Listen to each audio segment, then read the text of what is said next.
The Faith I Live By, compiled from the writings of Ellen White. The Early Rain of God's Spirit. Be glad then, ye children of Zion, and rejoice in the Lord your God, for he hath given you the former rain moderately, and he will cause to come down for you the rain, the former rain, and the latter rain in the first month. Joel chapter 2 verse 23.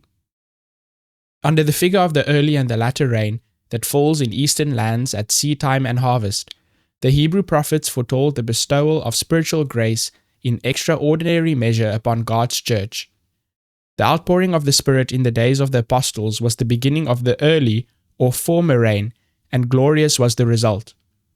But near the close of earth's harvest, a special bestowal of spiritual grace is promised to prepare the church for the coming of the Son of Man. This outpouring of the Spirit is likened to the falling of the latter rain. The latter rain, ripening earth's harvest, represents the spiritual grace that prepares the church for the coming of the Son of Man. But unless the former rain has fallen, there will be no life. The green blade will not spring up. Unless the early showers have done their work, the latter rain can bring no seed to perfection. There must be a constant development of Christian virtue, a constant advancement in Christian experience. Every individual must realize his own necessity. The heart must be emptied of every defilement and cleansed for the indwelling of the Spirit. It was by the confession and forsaking of sin, by earnest prayer and consecration of themselves to God, that the early disciples prepared for the outpouring of the Holy Spirit on the day of Pentecost.